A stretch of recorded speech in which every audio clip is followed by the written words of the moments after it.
In this lecture, you will learn of arguably the greatest revolution in Egyptian history.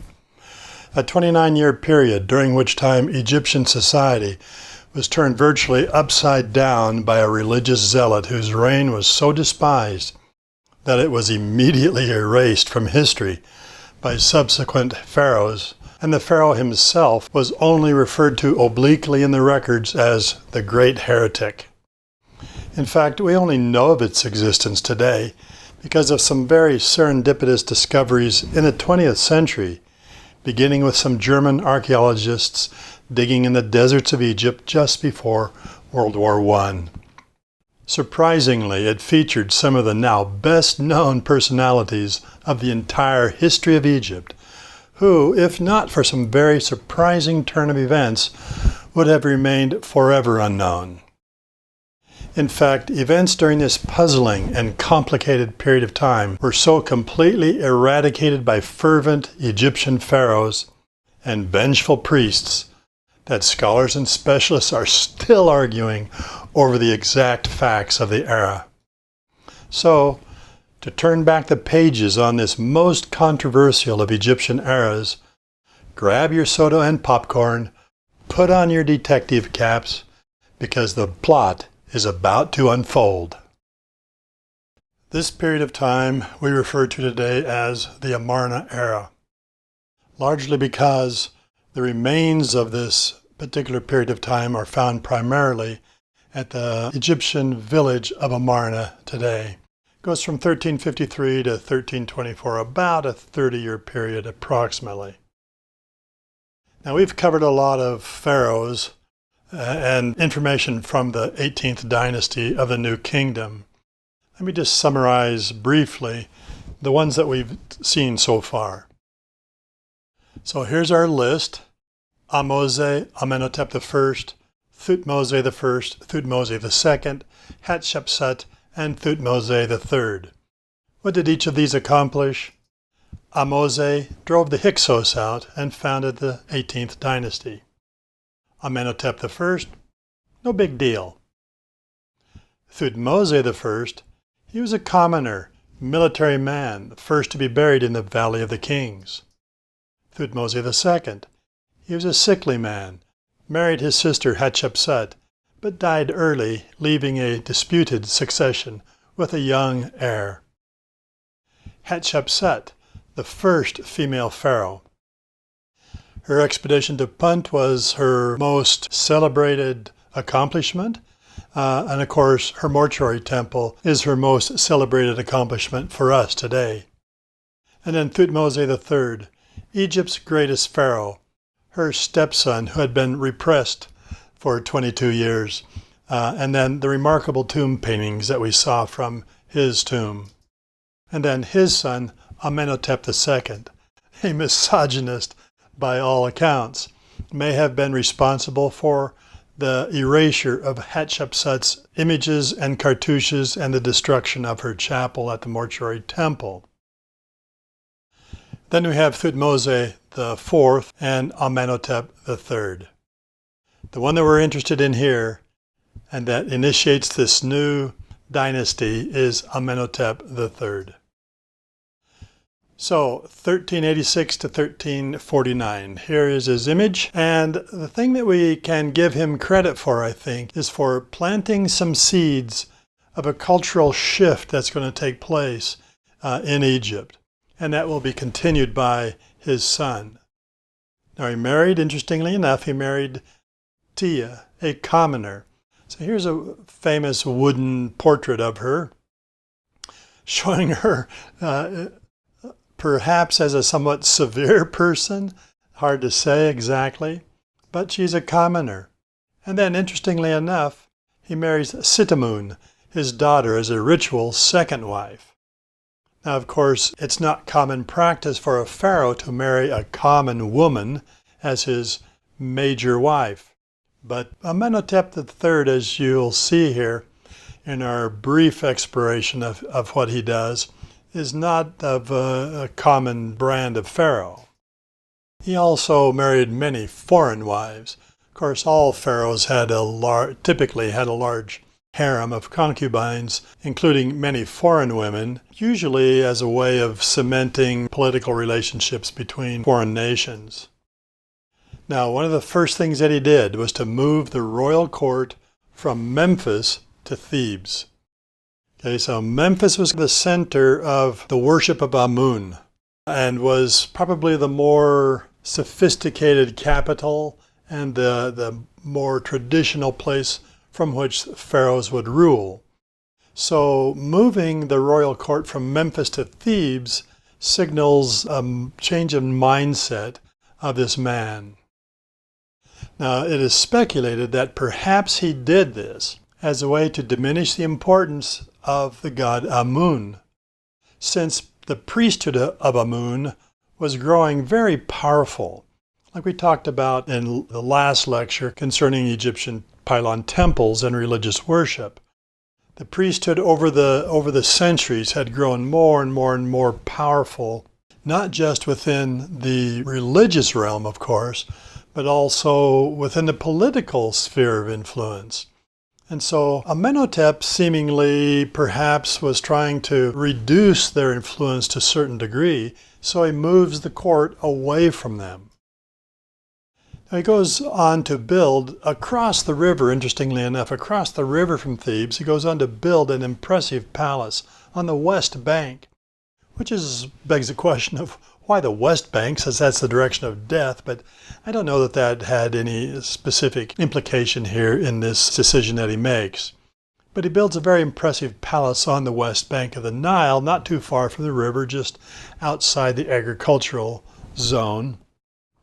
And it's important to us today because it's one of the only palaces that has survived in any form at all. Almost all Egyptian palaces, unlike the temples, were not built of stone, of ashlar masonry, but rather they were built of sun-dried mud brick, even as large and expansive as they were, built of a perishable material. As a consequence of that, virtually none of them have survived, unfortunately. This is the one example where we do have some remains of the palace. So this is where it was located. As we zoom in here where that blue square is, you can see just down the borders of the desert at that point. And here is what remains of it today. And so what we have here is a very extensive remains, foundational remains, of the enclosures and of the buildings themselves. And then out in front of it was a large man-made lake. Amenhotep called this Perhe, which means in Egyptian the house of rejoicing. It took him 20 years to build it, so this was no mean undertaking on his part, needless to say. And what we see here is a large artificial lake that was dug out in front of the palace, and then a canal leading over to the Nile River. Okay? And so here is an artist's representation of the way that this complex may have looked. One of the interesting things about it is the number of storehouses that we see lined up around the complex. And I'll address that in just a minute. But over here we see a site plan of the palace with the enclosing wall here, courtyards, gardens, reception halls, the throne room here, the royal apartments back here. Very lavish and beautifully decorated interior that focused on the power of the pharaoh. So this is a good example, fortunately, that remains of a pharaonic royal palace because it shows how everything is focused. This is the interior portion here with a line of columns and an aisle, a hallway leading right directly to the royal throne. And so everything is focused and centered on Amenhotep. So again, re-emphasizing his power as ruler over the nation.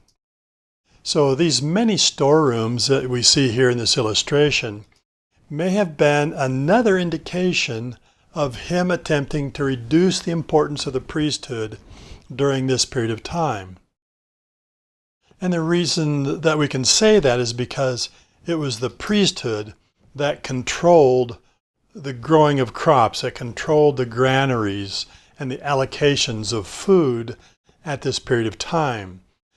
gathering more and more power, social, political, religious power unto themselves within Egyptian society.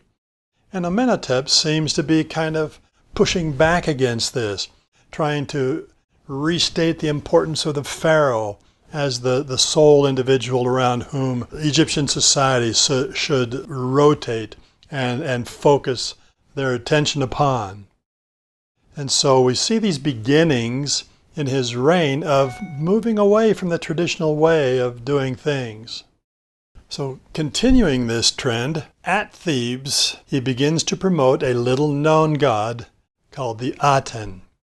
Now again, an indication of his intent to try to reduce the importance of the priesthood of Amun by trying to sideline Amun a little bit in favor of royal focus upon the Aten. Now the Aten was a solar disk. He's a sun god, like most of the important gods of Egypt. Makes you wonder how so many gods, deities, can be associated with the sun. They can all be sun gods, but nevertheless, that's a kind of rational thinking that didn't apply to Egyptian mindset. In any case, we see here a representation of the Aten. It's just solar disk, right? And on the front of it is a little uraeus here, which is a cobra, which is the type of device that, well, you see it here on the pharaoh's crown. This is called the uraeus, and it features a cobra. Sometimes you'll see a cobra and a vulture represented there, but normally it's the cobra. And so that's what we have here, a royal disk, in other words. That represents the Aten. Now the Aten was not unknown. The Aten had been a minor deity for quite some time, but it's under Amenhotep III that he begins to promote this minor deity, perhaps as a foil to Amun and the power of Amun and his priesthood. Okay? A somewhat minor indication of his promotion of the Aten was that he gave his wife Tia a royal barge, the name of which was the Aten Gleams. And so again, bringing this relatively minor solar deity to the fore. Now, he fathers 6 children with his wife, 4 girls and 2 boys. The eldest boy, of course, was destined to become the pharaoh, his designated heir, but unfortunately, he dies young. The second son then is elevated to the position of heir and actually becomes co-regent during the last 5 or 6 years of Amenhotep's reign. Now, interestingly enough, prior to this, the death of the eldest son, this son was never really mentioned in the records at all, so not someone that was considered to have much potential, apparently. Okay? So he's never mentioned before, but now, of course, he becomes co-regent, preparing to rule Egypt after his father's death. Now, when Amenhotep dies, he's the first pharaoh to be buried in the Western Valley. So we've seen our Valley of the Kings before, and of course the valley where the first contingent of pharaohs are buried is here in the Valley of the Kings, and then this is a so-called Western Valley, and his tomb is right near the end of that valley. Why he chooses to be buried there, I don't know. Maybe, again, it's a way of kind of separating himself from the traditions that were dominated by Amun. In any case, after his death, this second son was going to go on to turn Egypt upside down in a very dramatic way. So his throne name to begin with was Amenhotep IV.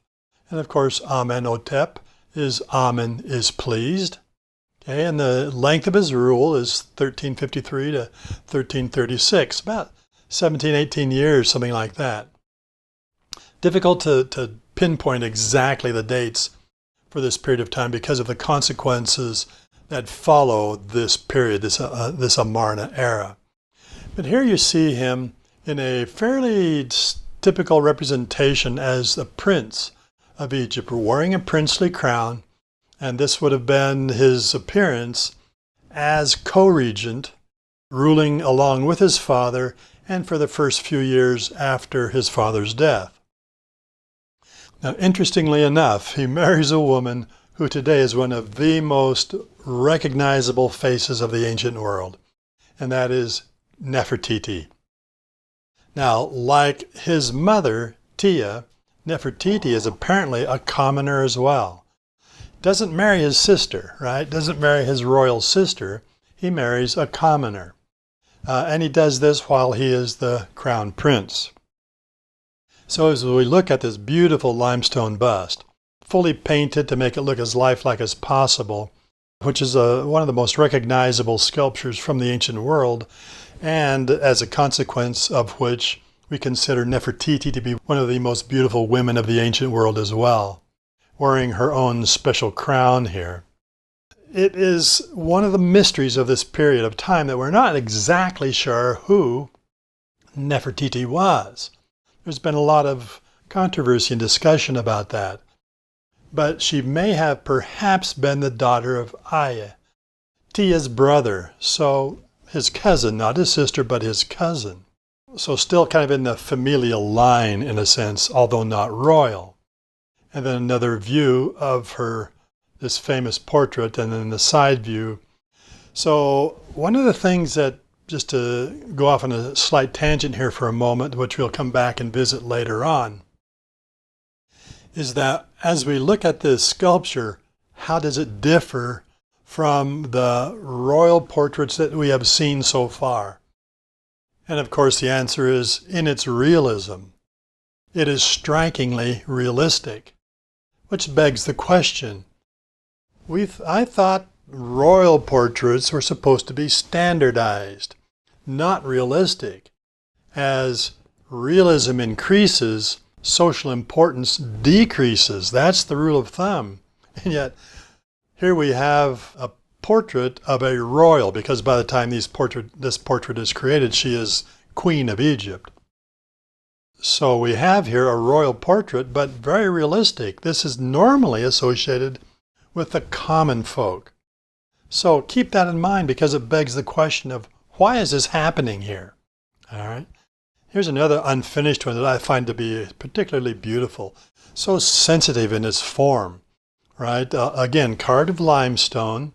And you see the indications of markings where the paint is to be added later on. And of course the crown is missing because that's going to be created as a separate piece and set on top.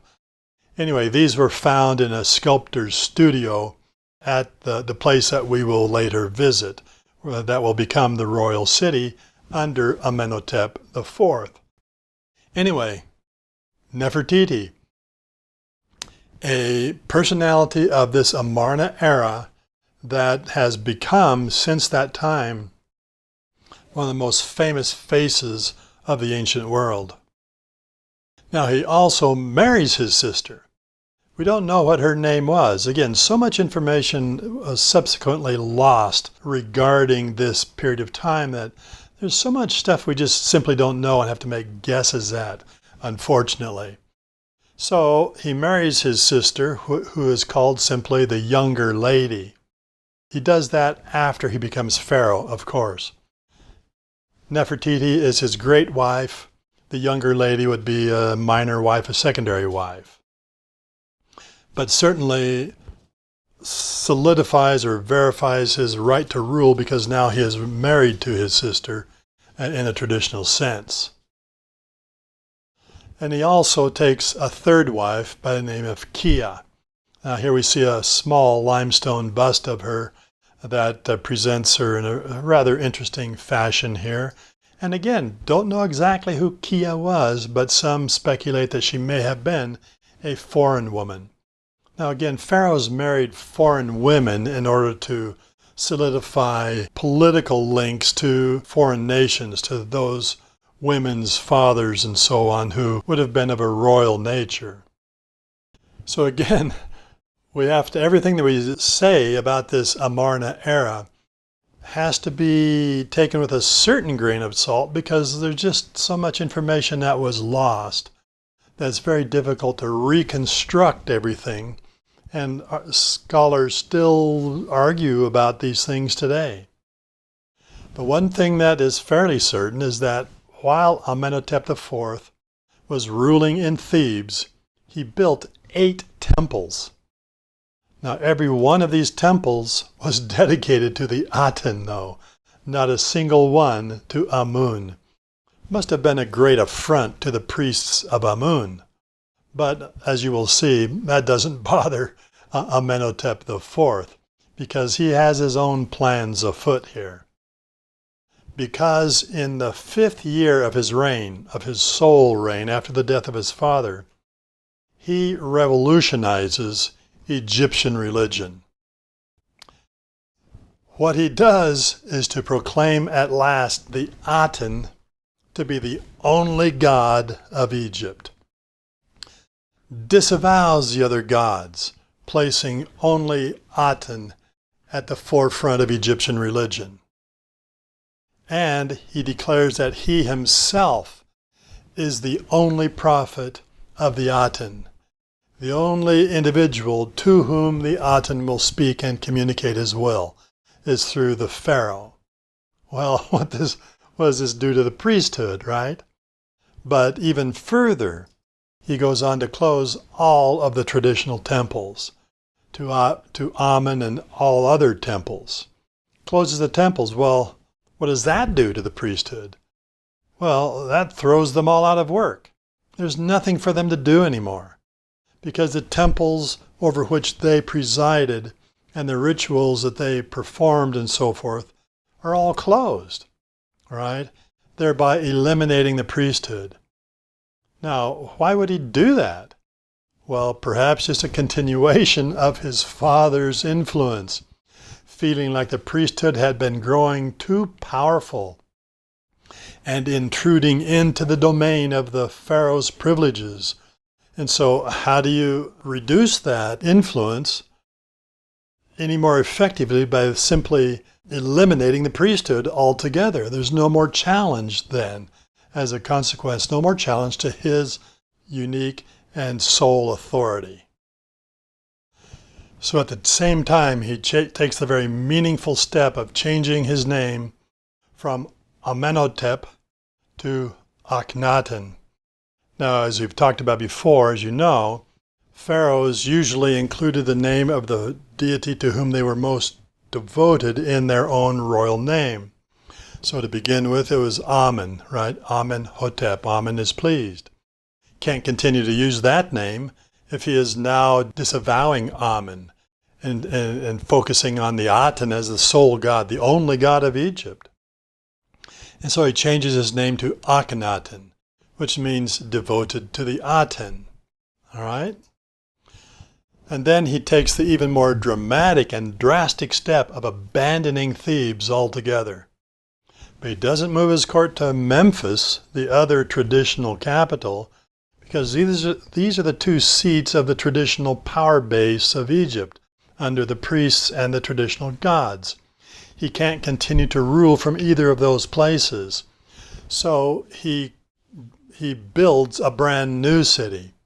So he changes his name to Akhnaten to show his new allegiance, and then he moves his followers to a new holy city in the desert.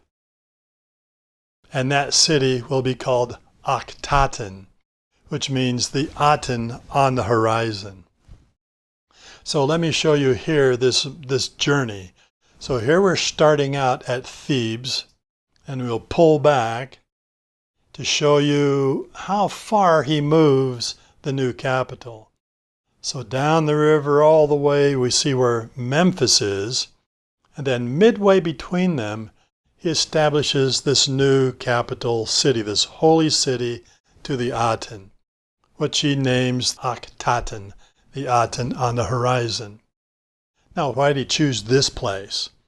Well, most scholars believe that he chose this particular spot on the banks of the Nile in the middle of the desert, no population around anywhere. There's no cities around here at all in those days.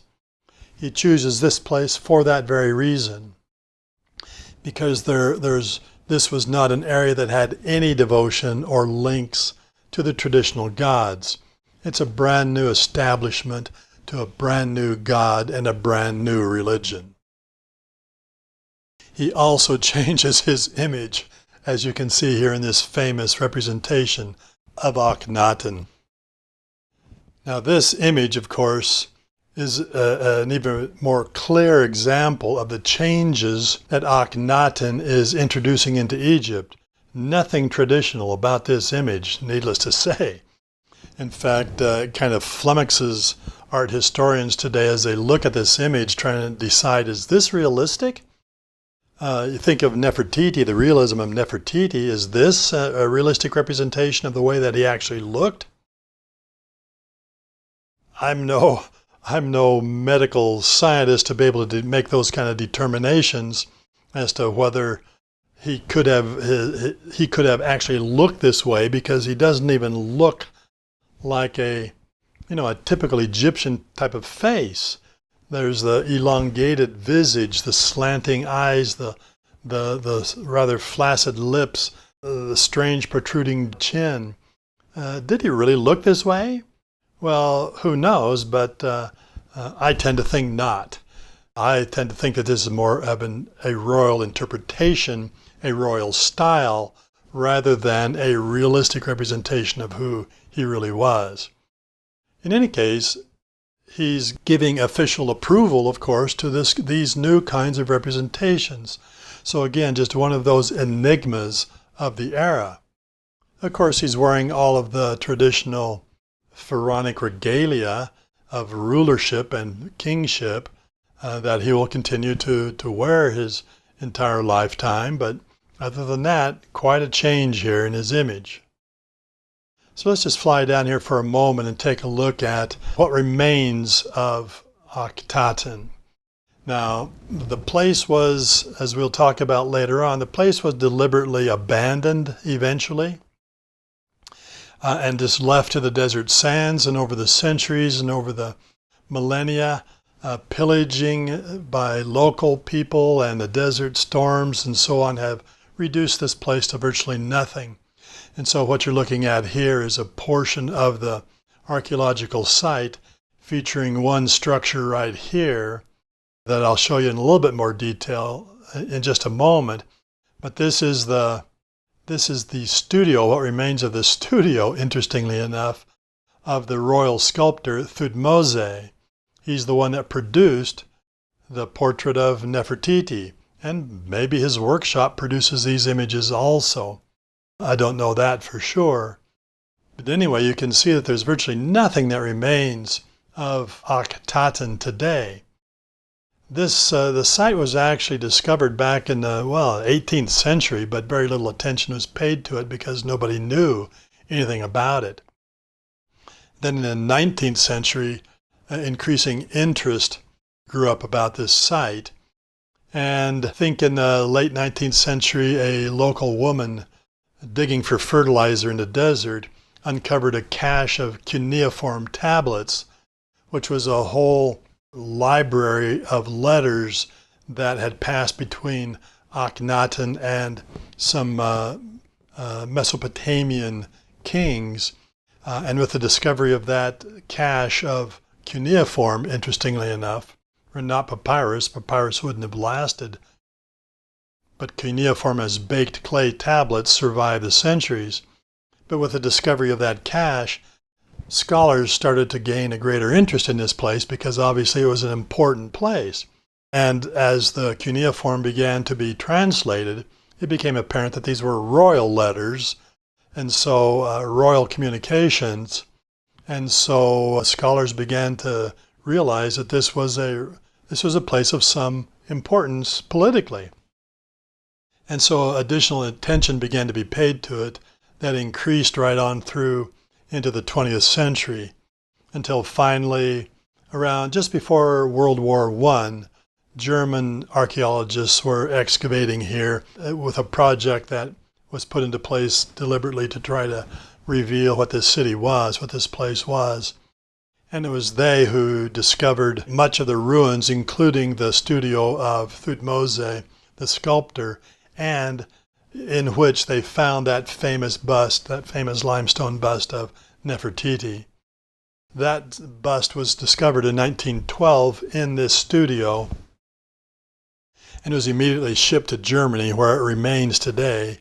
even though the Egyptian government has made repeated demands for its return and requests for its return to Egypt, but the Germans are not letting go of it, saying that they had legal right through the authorization that they had in those days. They had legal right to take what they found and preserve it, which they have done to this day.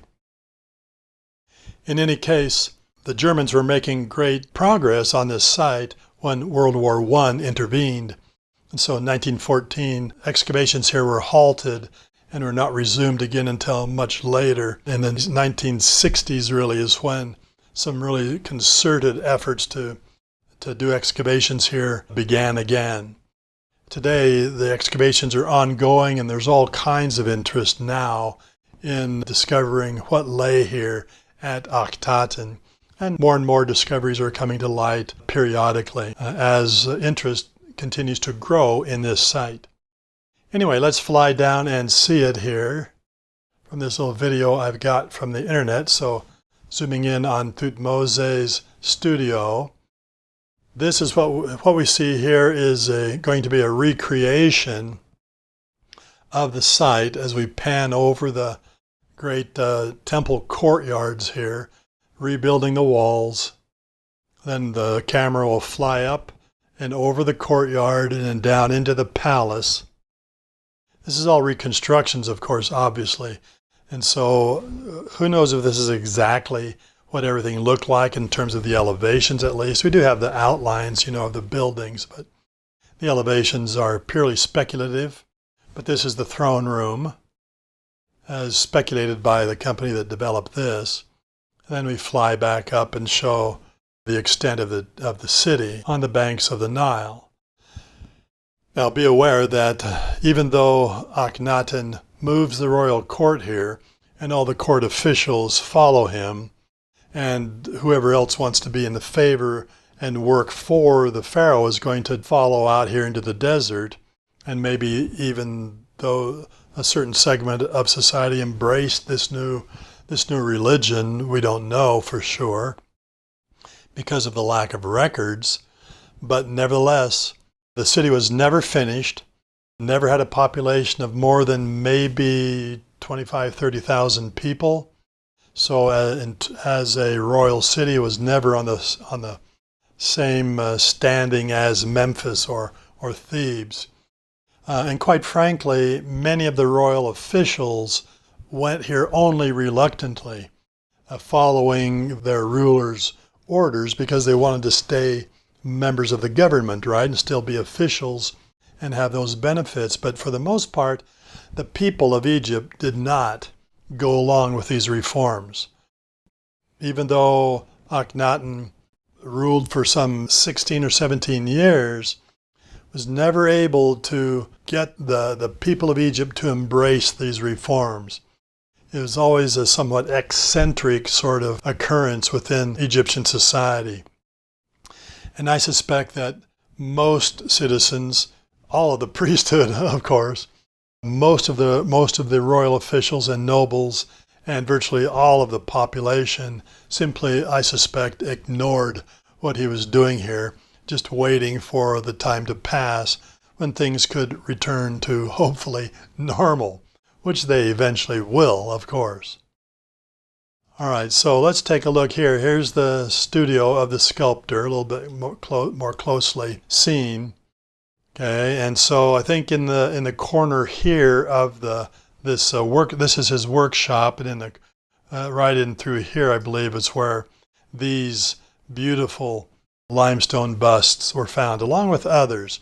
These are not the only ones. There are several others. Some of them, well, all of them unfinished to a certain degree. Even this famous one is still missing one eye, has not got the eye inlay put in there yet. No way to know the story, the backstory here of how these end up in the studio and why they weren't finished and what happened there. There's no knowing. Did Thutmose simply abandon all of this once the pharaoh was dead, or what? We just don't know that, unfortunately. Okay, so Akhnaten, what's he do? He introduces monotheism into Egypt. Now, this is a great surprise to most Christians, right? Because typically Christians think that the Hebrews were the people that introduced monotheism into the ancient world. Well, Akhnaten comes before Moses, right? And so there's a question here. Some people even wonder, were the Hebrews influenced by this strain of monotheism that arose in Egypt for a brief period of time?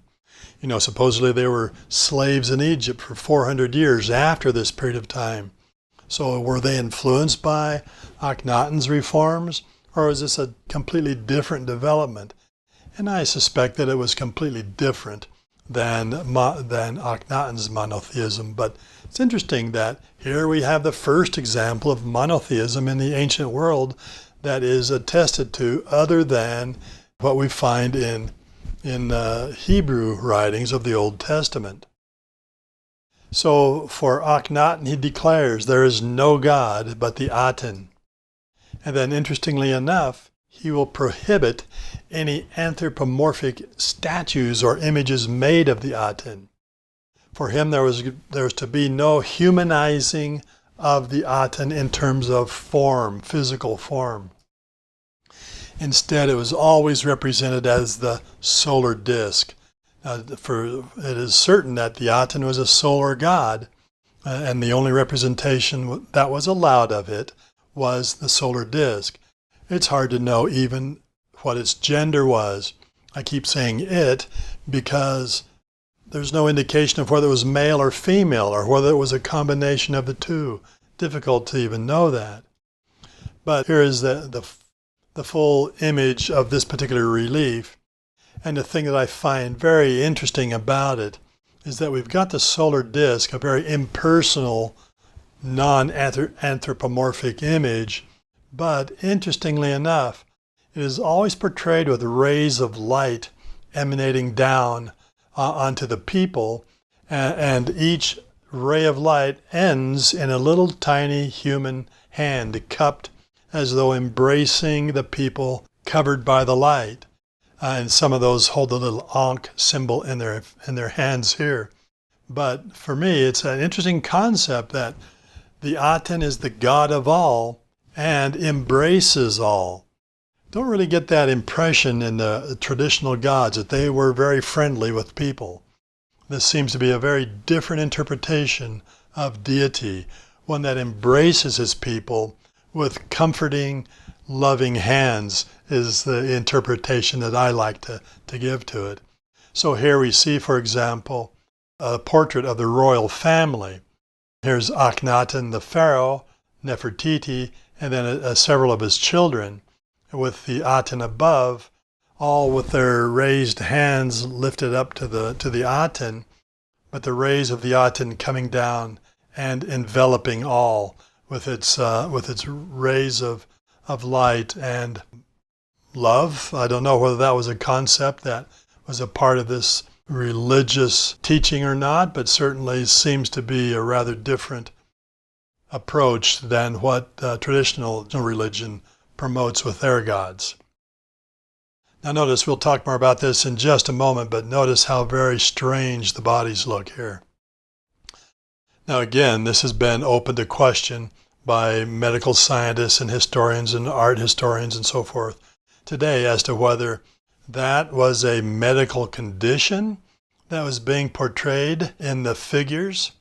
And there has been some speculation in the past that maybe he was subject to a certain kind of genetic deformation, but recent studies of his mummy has proven that to be incorrect. And so again, I take this to be a royal style because all of the figures show it, not just him, but Nefertiti. Nefertiti was not his direct relative, maybe a cousin, but even she shows these same deformations, and so in the body at least. And so I take these to be a royal style more than anything else. So what we want to look at next is he's got a new religion here, monotheism, the Aten, with himself as the sole prophet. Well, what about the temples? What does he do with the temple structures?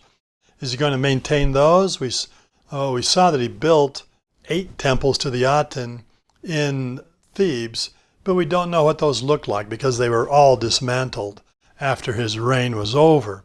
So we don't really know what they looked like. So our best information comes from the excavations at Akhnaten. So here again, that same company that did the earlier recreation recreates the Great Temple here. So one of the most important buildings, in addition to the royal palace, was the Great Temple to the Aten. And so we see here the outlines of it, plus a couple of columns that have been re-erected here by archaeologists. And this would have, these two columns stand within what would have been, or right near what would have been the sanctuary. Actually, this is the entrance to the sanctuary, and then the sanctuary would be back there. So let's fly down here and just see this recreated. One of the things that's most interesting about it is that the temples to the Aten were not those dark, enclosed, cramped little quarters like we saw the Pylon Temple. The only part of those temples that were open to the sun was the open courtyard. Everything else was enclosed, especially the sanctuary in its small, cramped, claustrophobic quarters of the womb, right? So let's see what these temples probably look like.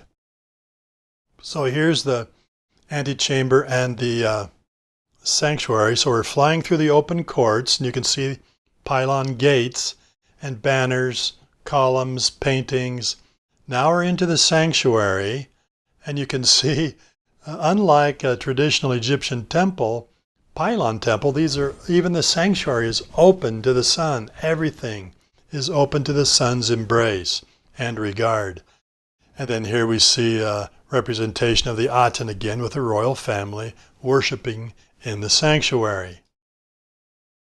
So here's my recreation of the way these temples may have looked.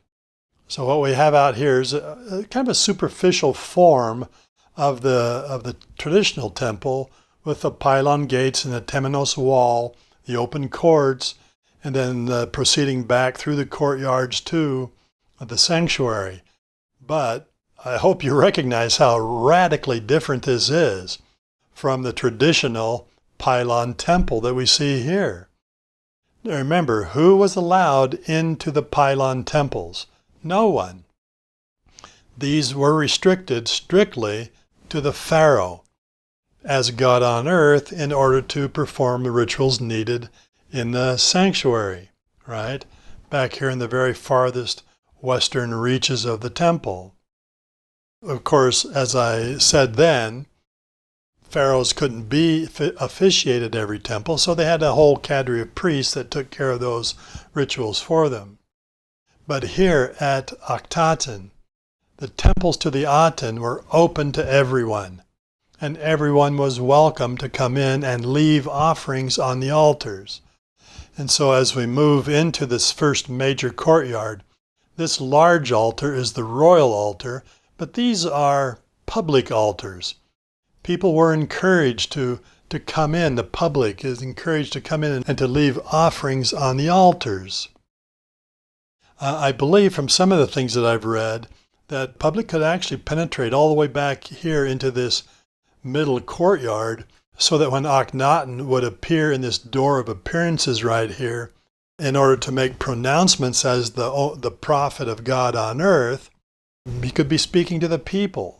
So just a few other images here to show you closer views of what we believe the structure of these temples was like. So there's some influences, of course, of the traditional pylon temple in the pylon gates and so on, and the very presence of the sanctuary and so forth. But look how interestingly the color was used here on the sanctuary. So we have this kind of forecourt to the sanctuary. Now, the general public was not allowed inside the sanctuary, but I think they could gather out here in this court. So an aerial view of the sanctuary, and just to compare it to the traditional sanctuary and its little closed, claustrophobic, dark, completely dark space back there. This is the sanctuary of the great temple to Aten. So the Akhnaten, as the sole prophet of the Aten, he composed the prayers to the Aten himself. He was quite a writer, quite frankly, and very poetically inclined. And we have some of the prayers that he composed, and they're quite sophisticated in terms of their literary content and sophisticated compositions. He was not some kind of an ignorant fanatic. He was a very well-versed and well-written individual that apparently gave great thought to all these things that he's doing. It'd be nice if we just simply knew more about who he was and how he came to be the way he was, but too many of the records were destroyed in the aftermath of his death. So he became, though, a religious zealot, according to one Egyptologist, who ignored, in his zealotry to promote the Aten, he ignored the needs of Egypt in general, focusing instead almost uniquely upon his new religion and his place within that religion and the place of the royal family. So he ignored the needs of Egypt, including the foreign service. Now, of course, ambassadors from Egypt had always gone out into the territories of its neighbors in order to maintain political relationships. But we have letters that were written back to Akhnaten from these dignitaries, from these ambassadors, asking him about, the answers to questions and how to deal with certain issues, and he just ignores them all. None of them apparently are answered for the most part, because he's not interested in that. He leaves the reins of government to other people, and then he also ignores the needs of the military. And so that's going to have a significant impact upon what follows after his death, is the fact that the military and its commanders are ignored as well. So a very interesting individual, needless to say. Well, the thing that we're interested here as an art class, of course, is the art that emerges out of this period. So we really do have a new kind of art, as we've already seen some evidences of. In particular, a new expressionism with an organic quality that we have never seen before in Egyptian art, except occasionally in some of those lower class slave girls and things like that, the animals and that sort of thing. But we've never seen this kind of expressionism in royal art, right? And certainly a very organic quality. Now you look at these portraits of Akhnaten here, and there's only a few that have survived fortuitously for us to look at, but you can't help but think that this has got to be expression, right? Artistic expression, not realistic portrayal. I have a hard time visualizing anyone that would have these kinds of facial features naturally. Compare them to the traditional pharaonic portraits. We're in a different world altogether here. Makes you wonder, how much influence did the pharaoh himself have on the way this art looked? I mean, obviously it's portraying him, it's his official portrait. So you know that he has a great deal of influence on accepting it, but what part does he have in the form itself, one wonders. Then of course here you see the official figure work of pharaonic sculptures and his official figure. And again, godlike? Hardly, right? There's no question he's not trying to portray himself here as some god on earth in the same way that these ancient pharaohs were doing. Now he's got all the proper regalia and he's in the proper poses and that sort of thing, but a very different figure, needless to say. Feminine in some ways, with a very narrow waist and the flared hips. And if you see him from the side, then his belly is bulging out over his kilt belt here. And so a very, very different kind of portrayal without any question. Just would be so nice if we had some further information as to what was the root cause and the inspiration for these kinds of changes. In addition to that more organic and expressive portrayal, we get a new intimacy, something that we have never seen in Egyptian art before. Even in common folk, portrayals, you never see an intimacy in Egyptian art. But here, as you can see in this unfinished sculpture from the studio of Thutmose, this is the pharaoh. This is Pharaoh Akhnaten wearing his royal crown with his daughter on his lap and embracing tenderly, like a father and daughter would do. And so a very interesting kind of portrayal here with this new intimacy. And over here, here's a plaque that had been recovered from the digs. You see the royal family. So presided over by the Aten, of course. And then here is Akhnaten sitting on his royal stool, and Nefertiti with their children. So you got 3 of their 6 children. She bore him 6 daughters, 3 at Thebes and 3 at Akhnaten, but no royal sons. But the thing that I find appealing about this relief is how much it is like a normal life of mother and father with their children. And so Nefertiti, a child crawling over her shoulder here while she's dandling another little girl on her knees. And then opposite her, the royal pharaoh himself lifting his daughter to his lips to give her a little embrace, similar to what we see here. I just find this so revealing of what the life at court during this period of time must have been like. These were real people. These weren't these godlike, iconic figures from which we seldom sense any humanity at all. This is a traditional portrayal of a family, right? In the standard style, father, mother, and child. Nothing tender and familial about that. And no attempt to be, other than the fact that he's holding her hand and has his arm around his child's shoulder. But there's nothing tender about this, really.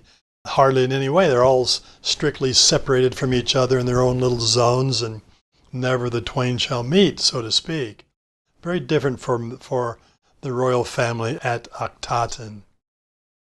Then here's another relief that has been discovered. This is the royal princess, a grown woman at this point, and her husband. Well, the thing that I find interesting about this is several-fold. First of all, she's carrying a bouquet of flowers in her hand, some of which she offers to her husband to smell. I mean, how genre, how everyday life this is that we just have never seen in Egyptian art before. And then in addition, she's standing in a regular pose here. But again, you see that typical Amarna style figure with both of them. And so she's standing in a regular pose, but what is he doing? It looks kind of awkward here, right? Kind of off balance and rather awkwardly posed and placed. But when you think about it, what the artist here is trying to do is to represent this young man leaning on a staff. So he's got some type of a staff here, and he's leaning on it, holding it under his arm. And as he leans on it, he tries to stand in a relaxed pose. We call this later contrapposto. It's a type of pose where one leg is engaged and the other one is relaxed. And then the body shifts in compensation of that flexible, organic anatomy. This is something we'll see the Greeks developing thousands of years later. And then after the Middle Ages, the Renaissance rediscovering the principle of contrapposto or weight shift. Well, these guys didn't know how to do contrapposto, obviously, because they didn't have enough experience with it, enough observation with realistic images. But I find it interesting that this artist is attempting to try to represent this young man in a natural, relaxed pose. Just can't do it quite, but it's interesting to me that he's trying to do it. And then another one of those same more intimate kind of scenes. We have another royal prince sitting on his throne, or his royal chair at least, with his wife leaning over and doing what? Tenderly touching him on the shoulder, like a wife would do, a loving wife would do. And what's he doing? Well, very much like this man with his relaxed pose. He's just sitting there very casually, not in some kind of a royal, stiff, iconic pose, but rather as a human being would do, with his arm thrown back over the back of his chair as he accepts the greeting of his wife. I just find these images of tenderness and intimacy to be so interesting given the traditional direction of Egyptian art. And I'm surprised that more teachers and lecturers don't bring these kinds of things up. They just talk about the weird bodies and, the medical syndromes and things like that. I think that's irrelevant here. The thing to me that is most relevant is the tenderness of real people living together. Okay, so this new art, a summary of the Amarna era. So it's more interpretive. Seen that with the face here of the king himself. Here's one of the daughters, and don't talk about interpretation. Look at the bulge on the back of the head. This is oftentimes portrayed as a royal characteristic as well in their artwork. You have that elongated skull. Face itself is quite sensitively handled and beautifully done, but the skull got this rather strange elongation on it, and many of the portraits portray that. Again, some people today try to find some medical explanation in this. I think it's just a royal style that happened to be popular for whatever reason. But it could be realistic, like we see here with Nefertiti, right? And so these highly realistic portraits, I mean, it's not totally realistic. No, I haven't ever seen many women with necks as long as that. But the overall impression is kind of a lotus blossom, right, on its curving stem. Beautiful kind of floral inspiration here in a sense, with this heavy bud of a crown surmounting it all. And then here is a more realistic portrait. I think Akhnaten probably looked more like this rather than that. I think this is a more realistic portrayal, again from the studio of Thutmose, who seemed to have a real skill with doing realistic portraiture. So I think he probably looked more like that. So the artwork, again, more curvilinear than what we've seen in the past, with its very static and rigid kind of poses and representations, greater intimacy, as we've pointed out, and more genre, everyday life sort of representations. Now, obviously, this begs the question of why was that the case? Why, yeah, we've got this new religion, we've got this new focus within royal realms, but why these changes in art? What does that tell us about the Amarna period and Akhnaten and the royal family? I think what you have to keep in mind is that art always reflects society, not the other way around, right? Art reflects society. And so if we can look at the art and extract some meaning from that art, we begin to understand the reason for it, which is based in society. So in this particular case, why have we got these changes? Well, in my opinion, there are two reasons for it. One is religious, obviously, and the other one is political. So what about the religious? Why is Akhnaten changing religion? Well, we don't really know, but when we look at these images, maybe it gives us a hint as to why it's changing, right? So in terms of the religious realm, one of the things that we find is that in the traditional Egyptian art, upon what was the focus in that artwork? Well, we talked about it at length. And the point of it was to put the focus upon eternity, upon the eternal life of the afterworld, right? Not on this world. None of that artwork had anything to do with this world. For the most part, it was all about achieving happiness in the next life, right?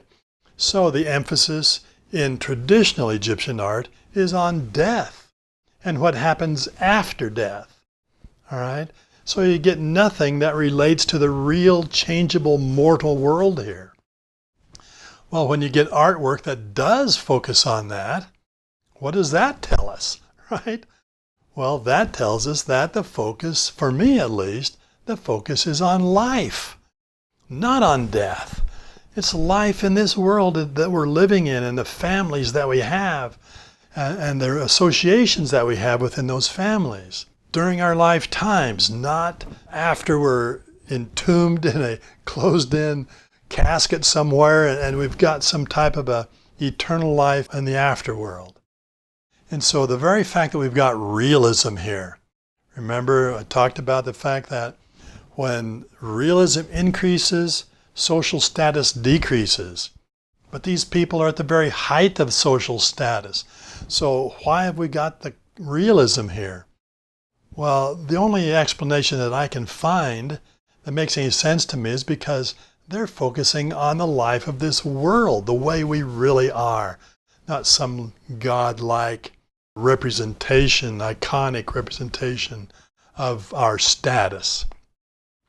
So that's my explanation relative to part of this religious revolution. I'm sure that wasn't obviously the entire focus of it, but I think that it's reflected here in the artwork. And then in terms of the political realm, well, I've already addressed that, and I think that Akhnaten's father, Amenhotep III, and Akhnaten himself both resented the growing power of the priesthood of Amun and wanted to eliminate its encroachment upon their royal privileges. And so by eliminating the power of the priesthood, you now focus all of the power and attention and authority in the pharaoh himself. And then he increases that by proclaiming that he's the only person to whom God will speak. I see that as a political move in order to bring back maybe the old-time power of the old kingdom pharaohs where they were absolute authorities. Here, maybe this is Akhnaten's way of trying to revive that long-lost power of ancient Egyptian times. All right, well, let's finish this off by talking about the succession, because it is a very convoluted mystery, full of all kinds of puzzlements that we still cannot totally resolve today. And hopefully I can explain why that's the case as we go through the succession story here. So what we have, of course, we're going to go through the various players in this scenario and see if we can unpack, as is a popular way of saying it today, the information that we have of this era and try to draw some conclusions from it if we can. So we've got Akhnaten the pharaoh, of course. Now with Akhnaten died at the age of 46. So not entirely young, but hadn't ruled all that long either, about 17 years. But he had named no official heir. Now he was originally buried in an unfinished tomb at Akhnaten. Then later he was transferred to the Valley of the Kings by his son. So he did have a son, but he was not named an official heir by the time Akhnaten had died. He was just a young boy of 9 years old, and so perhaps had not yet been accorded that privilege, or it was because the son was not the son of the major wife of Nefertiti. But in any case, he will be transferred by that son from the unfinished tomb in Akhnaten to the Valley of the Kings. However, it didn't seem to, the circumstances surrounding that seemed to be somewhat suspicious or questionable, because when he was transferred to the Valley of the Kings, he was rather carelessly buried inside his mother's tomb. Okay, Tia didn't even have a tomb of his own. It was his mother Tia's tomb. He didn't even have a coffin of his own. He was buried in Kia's coffin, his wife, right, his secondary wife. And so here you see that coffin, and it's clearly the coffin of a woman. This is not the coffin of a pharaoh, right? Even as beautiful as it is. And so he's buried in Kia's borrowed coffin. So there's some strange circumstances surrounding this reburial or this whole episode. Now here's a close-up view of this coffin, and you can see that the face has been completely ripped off of the wooden understructure. So later on, at some point later, the face and the names here were erased. The face removed, the cartouches and names erased. So whatever body was inside here is obviously a male, but whatever body was inside here remained unidentified because of this damage that has been deliberately done to the mummy and to the coffin. And so for a long time, scholars and historians remain mystified as to who was inside Kia's coffin. It wasn't her, it was a man, but who was it? Well, just recently, some very careful DNA studies have been made on the body inside the coffin, and it has now been pretty conclusively identified as to who this body is. Okay, next is Nefertiti. She's the great wife, right? So she's the daughter of Ai, the vizier, Akhnaten's cousin. She bore Akhnaten 6 daughters, 3 at Thebes, 3 at Akhnaten. No sons, but she was a very powerful influence at court. Now, she was given her own unique crown, which you see here. No other queen of Egypt wore a crown like this, so indicates her personal power beside her husband at court. Now, she thereby wielded considerable power beside her husband, more so than virtually any other queen, unlike Hatshepsut that ruled on her own, right? Now, she is oftentimes portrayed in the smiting pose, striking female enemies. No other queen is portrayed that way. They're not portrayed as having that kind of power and authority. Now, interestingly enough, she disappears in year 14. Now, for a long time, nobody knew what happened to her. Traditionally assumed to have died, maybe of the plague, or had been banished for some reason from the court. Don't know for certain, but she disappears in year 14 of Akhenaten's rule. So he's ruling on for 3 or 4 more years without her. However, she may, and this is a rather radical interpretation and speculation. It's one of those things that we still don't know enough about to draw absolute conclusive decisions about. And that is, she may have become, strangely enough, the pharaoh after the death of Akhnaten, taking a male name, which is why she disappears, the male name of Smenkari Neferuaten. Now this is a mysterious title, name that has appeared in recent studies and investigations of this era, Smenkari Neferuaten. It's a male name, and it's a pharaonic name, but there is some indication that she actually used that name. And perhaps it was as a way of being able to justify her taking over power after the death of her husband.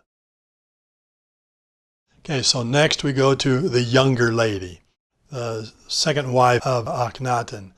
So this is his sister and second wife.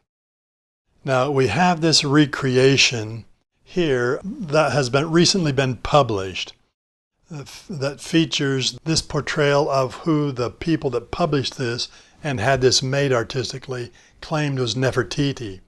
It's a misidentification, and they even give the image the royal crown. And so they recently took the mummy of the younger lady and had a forensic artist create an image of what she would have looked like, but then they mistakenly gave her Nefertiti's crown, and in the publications she was identified as Nefertiti, but this is not Nefertiti, it is the younger lady. So this is a sister and second wife of Akhnaten, and she is the mother of the royal son. So Akhnaten does have a son, 6 daughters by Nefertiti, and 1 son by the younger lady. Now again, we don't know her name. Okay? So here is her mummy, and you can clearly see that this face is based on that head right there. And this is not Nefertiti because the mummy of Nefertiti has never been found. And so this is the younger lady, and this is a beautiful recreation of it. It's just misidentified because they stuck the wrong crown on her head here. Anyway, this younger lady, she kind of disappears also. So she falls out of favor and was perhaps murdered in the 13th year of Akhnaten's reign. Now, why would we say murdered? Well, look at her mummy. Obviously, she's been bashed in the head with a mace. And one would think that that's probably the cause of her death, right? Why would that have happened? Shrouded in mystery, we simply don't know. But some have suggested that perhaps it was at the instigation of a jealous Nefertiti. In other words, Nefertiti didn't bear a son. She doesn't have an heir to the throne. But her rival, sister of Akhnaten, does have the royal son. Maybe there's some jealousy there, who knows? Again, it's all speculation, no way to know for certain. But we know that her name and images, like before, are erased and replaced by the name of Akhnaten. Now, Akhnaten is Nefertiti's eldest daughter, so that might help to support the idea that Nefertiti was responsible for her disappearance. Next is Akhnaten. So Akhnaten is the eldest daughter, and here we have a small limestone portrait of her, quite an attractive, realistic one again. None of that strange medical syndrome stuff. So Akhnaten. So Akhnaten is the eldest daughter of Akhnaten and the great wife of Smenkhare. Now this individual called Smenkhare is one of those mysterious shrouded figures that we don't really know about. If there was someone named Smenkhare, a man named Smenkhare, we don't really know who he was, or where he came from, or what relationship he had to the royal family. There is, though, suggestions that he was married into the family somehow, and that perhaps he was the husband of Akhnaten. But notice the similarity of the name to the name of Smenkhare Neferuaten. Got the same name, right? So, if Smenkhare Neferuaten was actually Nefertiti in the guise of a male so she could rule without suspicion or whatever, I mean, who knows? It's all open to question here.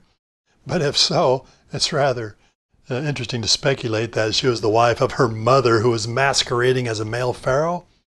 I don't know. It's a pretty radical kind of theory, but it's one of those things that continues to be studied and debated about. Next in line is Smenkhare Neferuaten. So is this Smenkhare as co-regent? In other words, maybe Akhnaten, as his health began to fail, possibly. Again, we don't know. But as his health began to fail, maybe he assigned his wife, who had power in the court as we saw, maybe he assigned his wife as co-regent. And not wanting to upset the tradition of co-regencies, again, difficult to say for certain, but maybe she takes the male name as kind of a subterfuge that his co-regent is a male when it really is Nefertiti. Now, why they would try to hide that, I don't know, but it's a speculation today. Okay, so Smenkhare, mysterious figure who becomes the co-regent in the last few years. We do have evidence that a person by that name was co-regent during the last few years of Akhnaten's life. And there's evidence that he became pharaoh briefly after Akhnaten's death, just a couple of years. Now, supposedly he married, as I indicated a moment ago, married Nefertiti's daughter, Akhnaten. And so most historians believe that this is a representation of Smenkhare and Akhnaten here, man and wife. If so, it's just kind of interesting to think that maybe this would be, a male version of Nefertiti herself. I don't know. It's crazy to think like that, but who knows what's going on in this period of time. So Nefertiti and herself in male disguise, pretty radical, and I don't know whether I go along with that, but then who am I? I'm no great historian. Next one is Tutankhaten, the son. Okay, so this is the son of the younger lady and Akhnaten, the pharaoh. So Akhnaten does have a son by the name of Tutankhaten. So notice the inclusion of the word Aten in his name here. And that was him sitting on the throne with his wife leaning over and touching him on the shoulder. So he is the son of the younger lady, as proven by DNA. So we do have his body, and we have the body of the younger lady today. And so the DNA has proven that they are mother and son, with Akhnaten as the father. So Tutankhaten is the son of Akhnaten and the younger lady. He was 9 years old at Akhnaten's death. Now, he's going to become the pharaoh, right? And so he must traditionally marry his sister in order to legitimize his rule. So he marries 9-year-old Ankhesenpa'aten, another daughter of Nefertiti. So 2 9-year-old children are the new rulers of Egypt.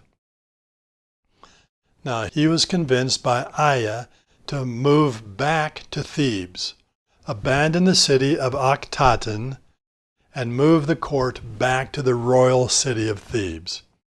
So he's a 9-year-old boy under the influence of his uncle, a powerful vizier, counselor to Akhnaten, and so he now is kind of the power behind the throne. Nefertiti's gone, the younger lady is gone. The only people that are left is Tutankhaten and his wife Ankhesenpa'aten. So these 2 9-year-old children are convinced by the older uncle and vizier to move the court, abandon Akhnaten, and move the entire court back to Thebes, which is what happens. So after he does that, then undoubtedly under the influence of Aya, he repudiates Akhnaten, his father, and then reopens all the old temples and reinstates the priesthood. So everything is going back to the old style religion. Once again, now that the influence and power of Akhnaten is no longer on the scene. Aya, who apparently never was convinced by this whole revolution in the first place, wastes no time in trying to turn everything back to the way it had been before. Perhaps with an ulterior motive in mind, which we'll talk about in just a moment.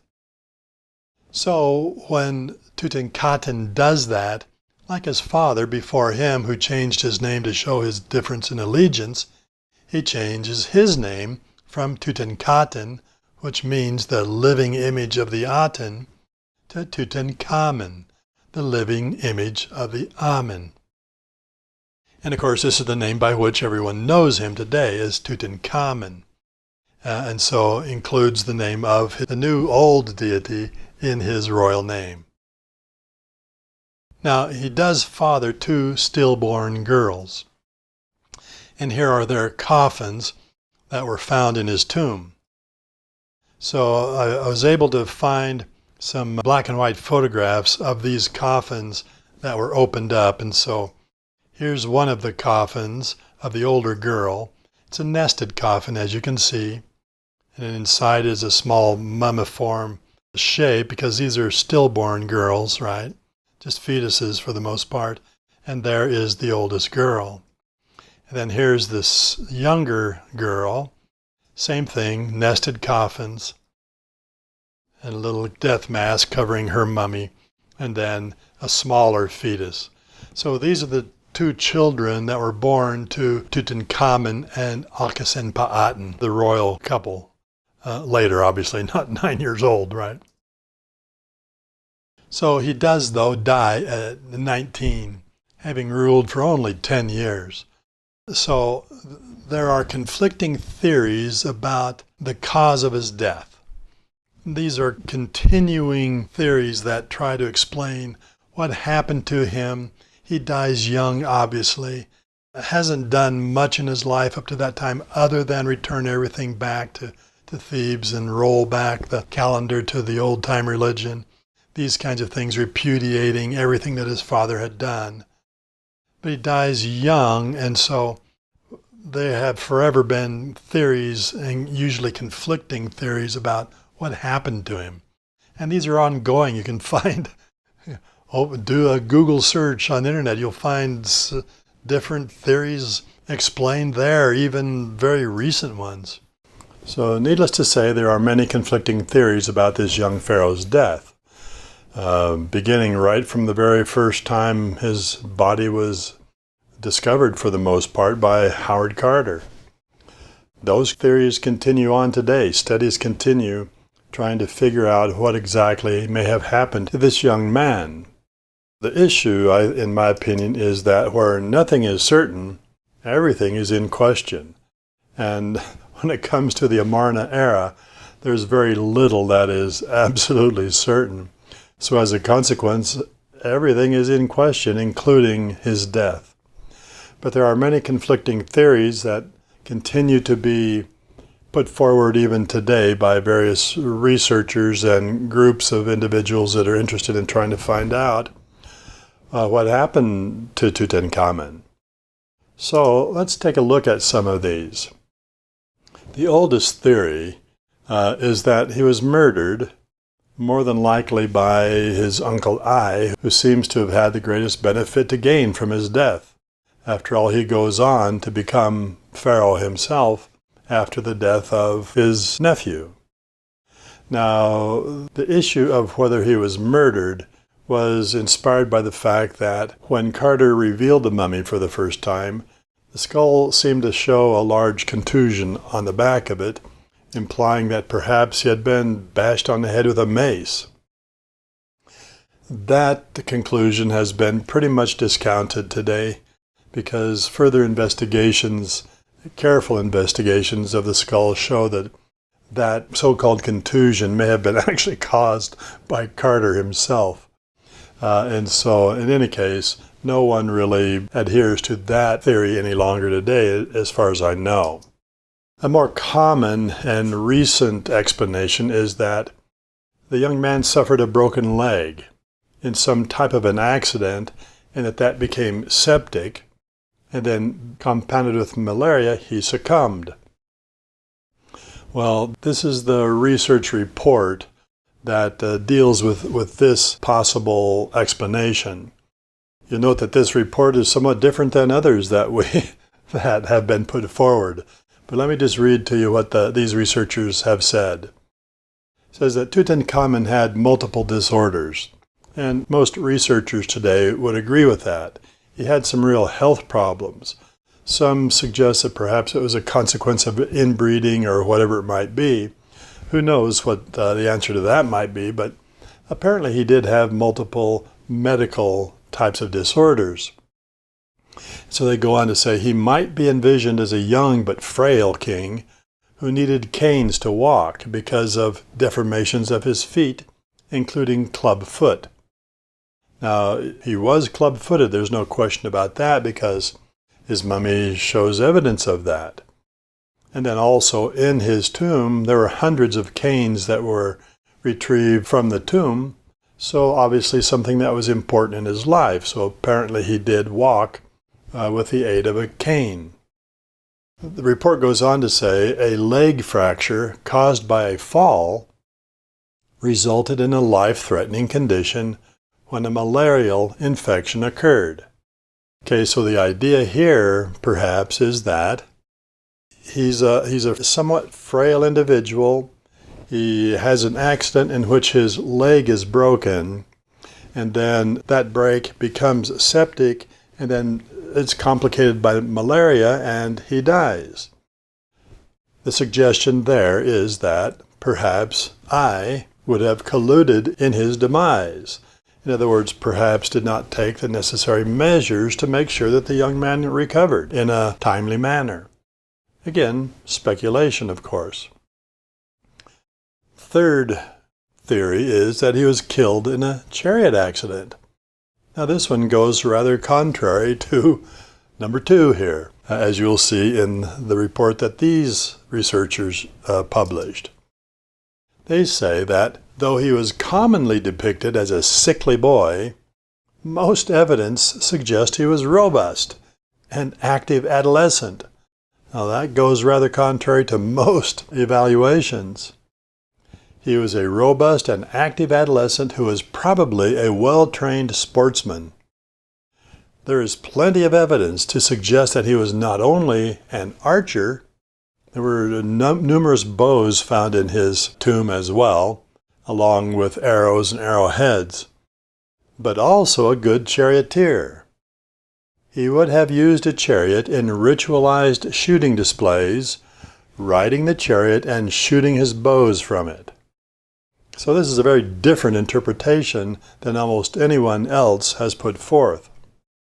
So again, you can take the evidences and massage them into basically whatever you personally, for whatever reason, want to promote.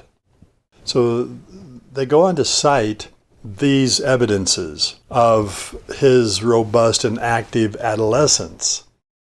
It says, the tomb included hundreds of arrowheads that showed evidence of having been shot, then retrieved. And then those are put in a collection in the tomb after his death. The tomb included a specially designed corset. Now, I've never heard that one before, but these folks identify some item within the tomb that they say was a corset that was specially designed for him, likely to be worn as protection while riding at high speeds in his chariot for these displays, either of hunting or of shooting prowess. Then this is interesting in that the floral arrangements on his mummy included a couple of plants known as mayweed and cornflower, which only bloom in the spring. So given the fact that it takes 70 days for mummification, so 2 months, that means that he would have died in December or January, which for Egypt was the middle of the winter hunting season. So perhaps he suffers an accident while out hunting, is what these researchers are implying. They go on to say that recent analysis shows that he may have been struck by a chariot while on his knees on the ground, perhaps after having fallen out of his own chariot. His left side was crushed, shattering his pelvis and ribs and crushing his heart. So obviously that would result in instantaneous death, no lingering death in which eye colludes in not getting him the medical attention that he needed. Again, so some very different kind of conclusions here.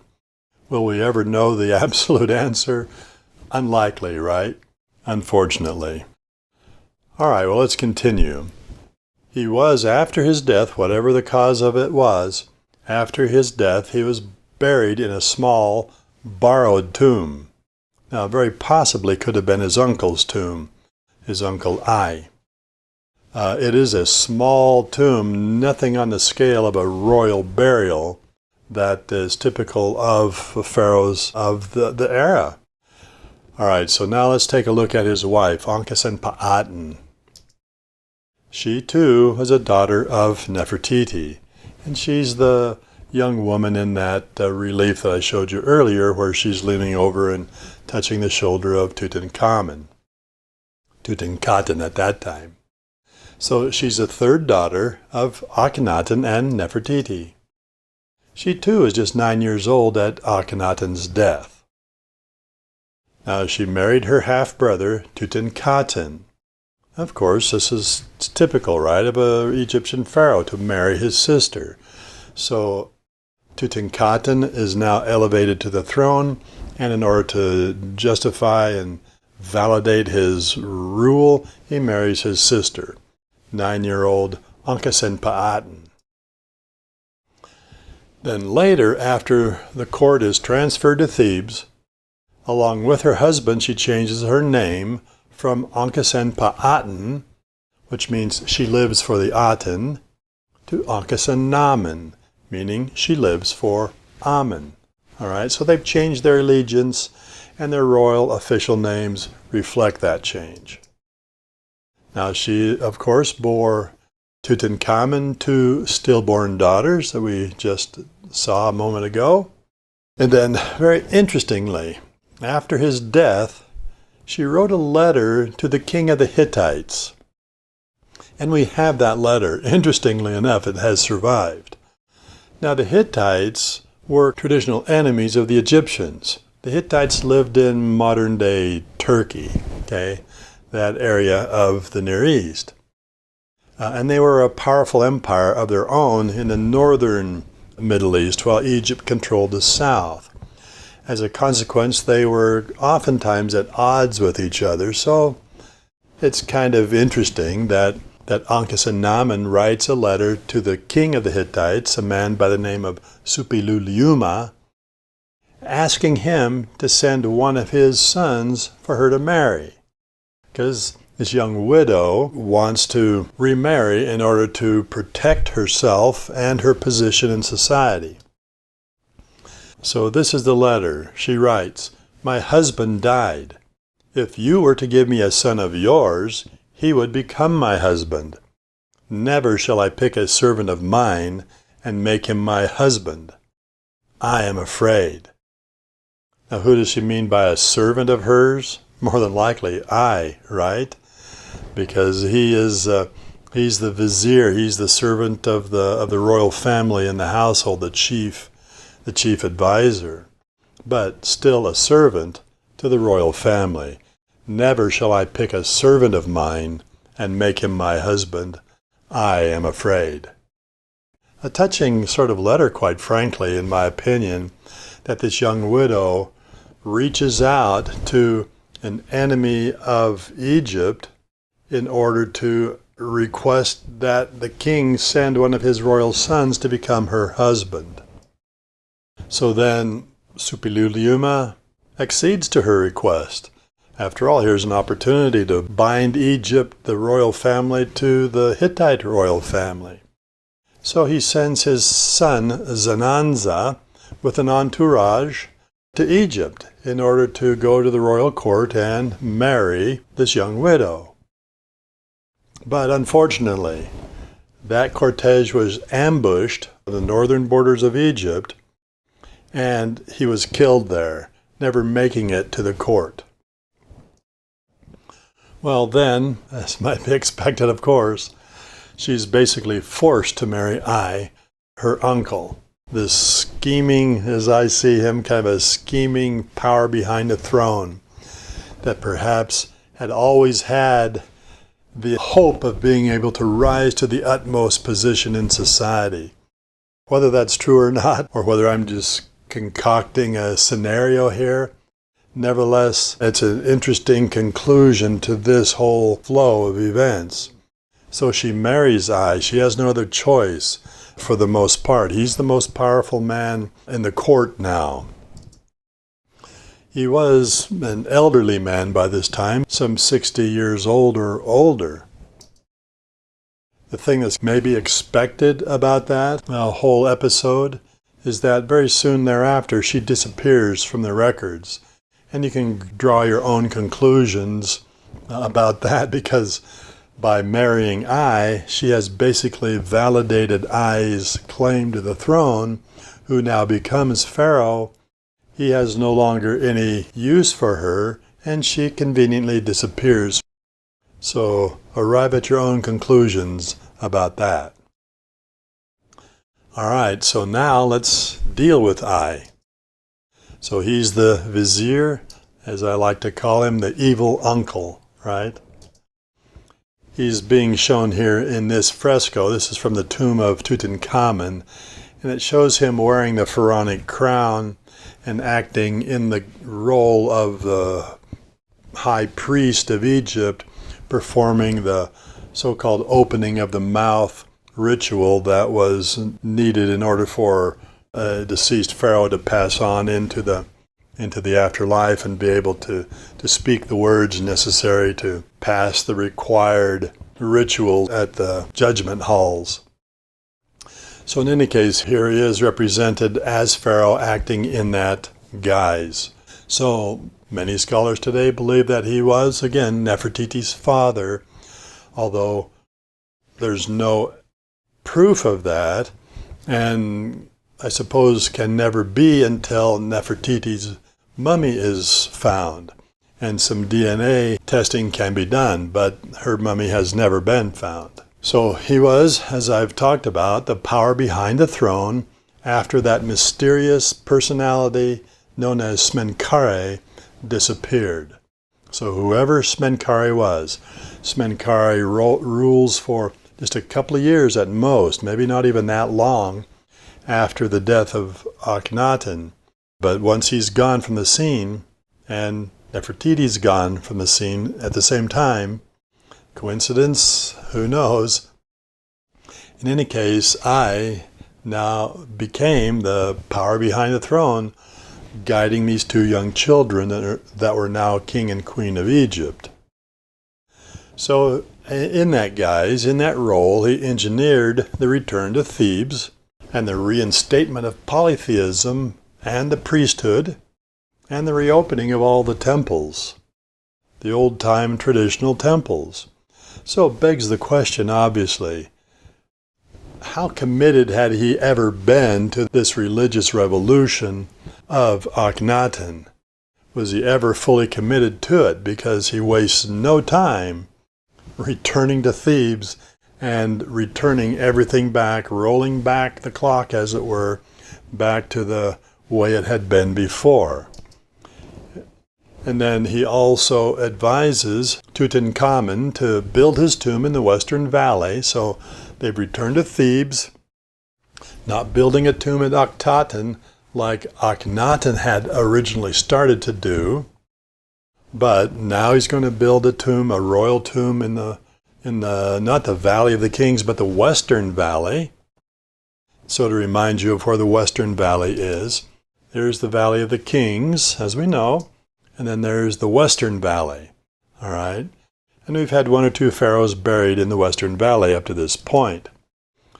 So it appears that while he was still vizier to the royal family, began to have his own private tomb built in the floor of the Valley of the Kings, not in the cliffs where the pharaohs were buried, but in the floor. And of course it's a modest tomb because he's just a noble, right? He's not a royal at this point. There's no explanation as to if that is where he began building his tomb, and there's nothing certain about it. But if that is the case, there's no explanation as to why he started to have his tomb created there, but it's a very modest one. But he advises Tutankhamun to build his tomb in the Western Valley. So he begins to build a more lavish royal tomb at the end of the valley, as you see there on the map. Now, as I suggested, perhaps he colludes in Tutankhamun's death after his injury. Certainly not if the third report about Tutankhamun's death is true. He would have been killed instantly as a result of a chariot accident. So again, compelling and interesting kind of theories, but don't know for sure. But in any case, Tutankhamun dies, right? And then instead of burying Tutankhamun in the royal tomb, he buries him in the borrowed tomb. And again, the likelihood is that it is Ai's tomb itself. So now Ai takes command of the kingdom, and as the royal now, as the pharaoh, he deserves a tomb that is greater than the tomb that he began having built in the floor of the Valley of the Kings. And so he switches tombs. He takes King Tut's tomb and he gives King Tut his tomb, his more modest one. Okay? So more than likely, this was his tomb, and he makes that switch so that he can now, as pharaoh, be buried in the royal tomb. Now, if all of this scenario is true, then it follows on that he orchestrated the ambush on the Hittite prince. He didn't want that foreign Hittite prince coming down and marrying the young widow Akhnaten and becoming pharaoh. He's got his chance now to become pharaoh on his own. So he eliminates that threat, that possibility. Then he goes on to, of course, marry Akhnaten. Force her to marry him? Who knows what the circumstances are, but easy to envision that. And then, of course, becomes pharaoh. And he's, like I say, an elderly man by this time, well into his 60s. Remember, she's just 19 years old, right? At the time that Tutankhamun dies. Now, he goes on to rule for only 4 years, and so he's at the pinnacle of his power, but it doesn't last because, again, of his age, more than likely. So he goes on to rule for only 4 years and leaves behind no royal heir. So the throne is empty once he's gone. And then he's buried in Tutankhamun's original tomb at the end of the Western Valley. And Tutankhamun is buried in his tomb in the Valley of the Kings. But, as I say, he dies with no heirs, and so leaves an empty throne. The royal family is all gone. Akhnaten, Nefertiti, all the secondary wives, Tutankhamun, Ankhesenamen. Not certain about the other daughters of the family, but don't hear anything of them. In any case, the throne is now vacant. And the person that rises to take that throne, to seize it basically, is the general of the armies, a fellow by the name of Horemheb. So Horemheb was a disgruntled general under Akhnaten. So it talked about the fact that Akhnaten, as this religious zealot, focusing on his reforms and his religious revolution, not concerned with military affairs.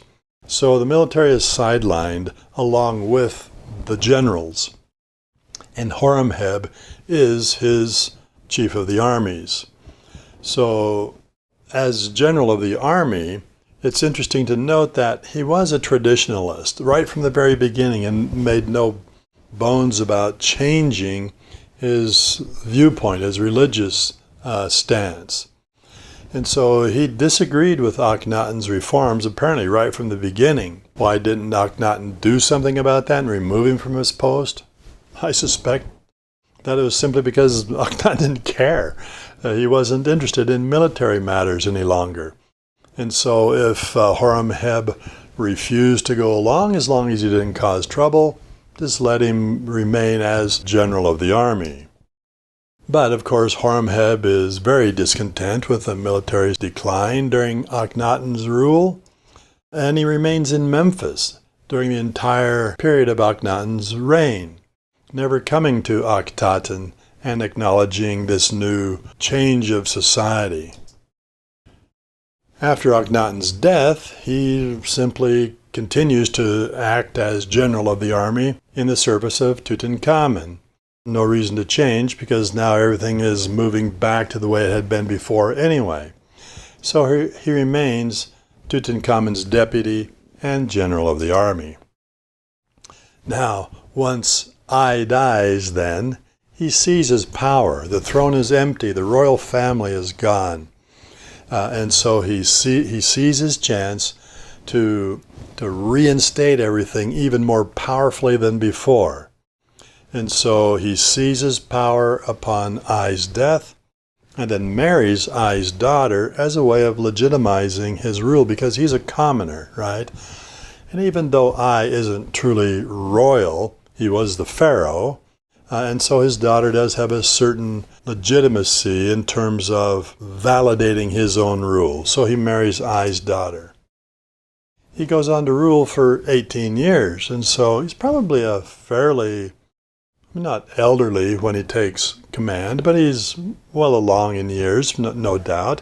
And he goes on, though, to rule for another 18 years successfully.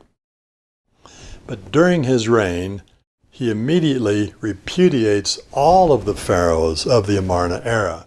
not just Akhnaten, like Tutankhamun had done. He repudiates everybody. His intention is to completely wipe the slate clean, remove the era of the great heretic from all records of Egypt as though it had never existed. So he erases the names of Akhnaten, Tutankhamun, Smenkhare, and I. All of these names are erased from public monuments and public records. And this is one of the reasons, of course, that we know so little about the era, is that Horemheb and the priests, the disgruntled and offended priests, are returning everything to the way it had been as before and wiping out the evidences of this era of the great heretic when Egyptian society was overturned in the name of religion. And so not only does he erase their names, but he tries to eradicate everything about them that he can find. So he tears down all of Akhenaten's temples in Thebes. Remember, Akhnaten built 8 temples to the Aten in Thebes before he moved to Akhnaten. Horemheb has all of those torn down and then uses the stones as fill for some of his own building projects. Now these stones are relatively small stones that were kind of standardized in the building of Akhenaten's temples in Thebes, and they're referred to today as talatat, which is just Arabic for small stones. Now Horemheb, as a devotee of Amun, wants to add his own pylon gates to the temple at Karnak. And so he builds the 9th and 10th pylons at Karnak, the last pylons built for the temple. And as fill, he uses this talatat. Okay, might as well make use of these stones that are already prepared. So here's the gate that we've seen before. So this is going to have for him an unanticipated consequence relative to his attempt to erase from Egyptian history the names and stories of those associated with this brief era. So let's just finish this up with a look at the talatat. Let's take a look at the talatat here as clues to the mystery of Amarna.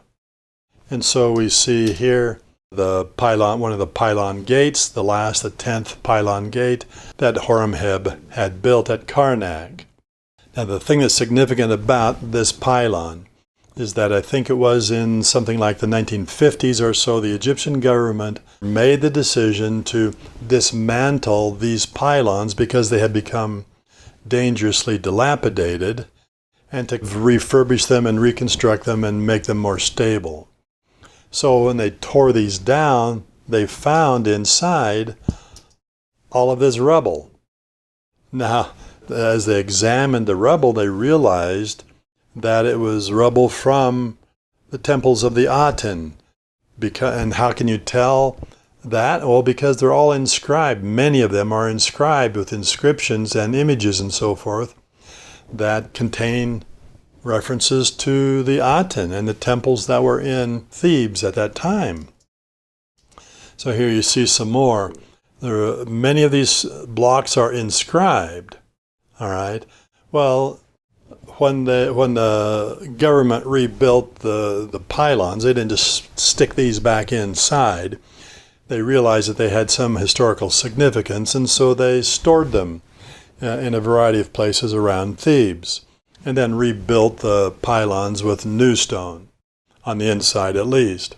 And so it eventually came to the attention of scholars that these blocks were lying around unattended in Thebes, and scholars began to investigate them and to try to figure out what they dealt with, what the inscriptions and hieroglyphs and images were about. And it came to be understood that they contained the story of the early era of Amarna, of the Amarna period of Akhnaten's reign. And so researchers decided to take these talatat, lay them out in some kind of an orderly fashion so that they could all be photographed. Then those photographs were taken and assembled in such a way as to reveal the story of Akhnaten's early reign. Okay, and so you see an example of that here. Now this kind of thing began, like I say, I think in the 1950s, mid-1950s or so, when the process of doing this was extremely difficult, of course, very time-consuming and laborious with just photographs, printing out the photographs, trying to line them up and so forth.